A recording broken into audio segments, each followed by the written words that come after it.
They're all actual real people that Pauline Hanson has used the Senate to argue have the type of values and principles that Australia needs. When the left sends their Muslim advocates, they're not sending their best. Sam Dastyari made a video where he attempted to do a character assassination on a bunch of One Nation candidates. We already know that there are those on the left that will do absolutely anything to score themselves points to advance themselves through the politically correct hierarchy of victimhood. So before we get into roasting Sam, let's take a look at the victim complex first. There are many positions in the victim hierarchy, some scoring more points than others, depending on your performance in the oppression Olympics, which is normally appropriated by the white male. This probably goes without saying, but white males do not make the cut. Sorry guys. Just being a woman will give you a good start based on your suffocation by the patriarchy. However, being a white woman can get you into strife based on your unquestionable, biologically ingrained racism that's passed down from generation to generation through your white blood. So if you're going to be a woman, try be a woman of colour. This will give you more points in the victim complex. Religious minorities are extremely lucrative in the victim complex. Being Jewish should see you at the top of the pyramid based on the whole Nazi World War II genocide thing and the left's obsession with calling everybody a Nazi.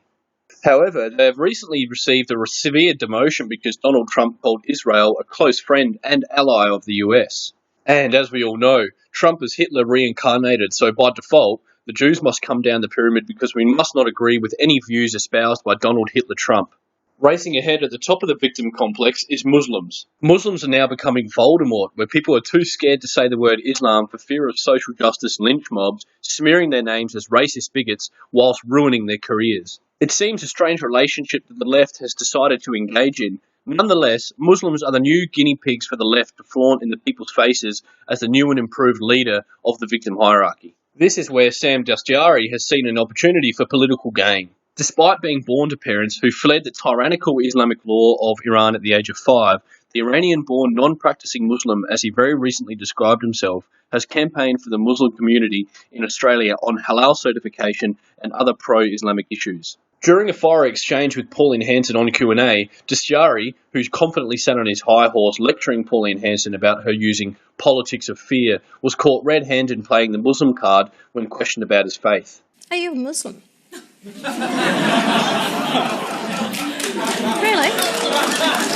Right? Gee whiz. Yeah, and I've never hidden away, no. So Never hidden it away, hey? Okay, Sam, let's check out your consistent record of being a Muslim.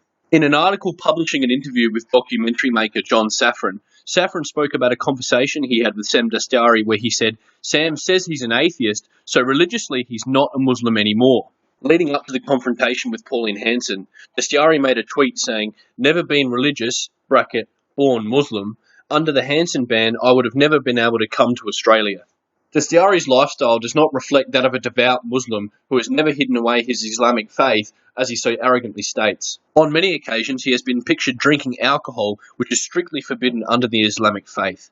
Not only has Sam Dastyari flip-flopped about his religious beliefs, his attack on One Nation's candidate's ability to uphold and demonstrate Australian principles and values stinks to high hell. This is a man who was forced to resign as a senator in disgrace after having a $40,000 legal bill paid for by a Chinese Communist Party-linked business. The billionaire chairman of the business donated hundreds of thousands of dollars to both the Labor and the Liberal Party between 2013 and 2015, clearly exposing Sam as having a cosy relationship with a foreign organisation manipulating our domestic affairs. Does this sound like a guy who should be lecturing us about Australian principles and how to uphold them? A bought and paid for crook who pretends to be a Muslim only when it's convenient for him and he can gain a political advantage? So before you read into Sam Dastyari's character assassination of One Nation candidates in WA, who did surprisingly well for the size that they are, just remember the type of person that's giving you this information. I made a mistake. I was in the wrong. I should have made that payment myself, and I regret not having done so. You talk like a fag, and your shit's all retarded.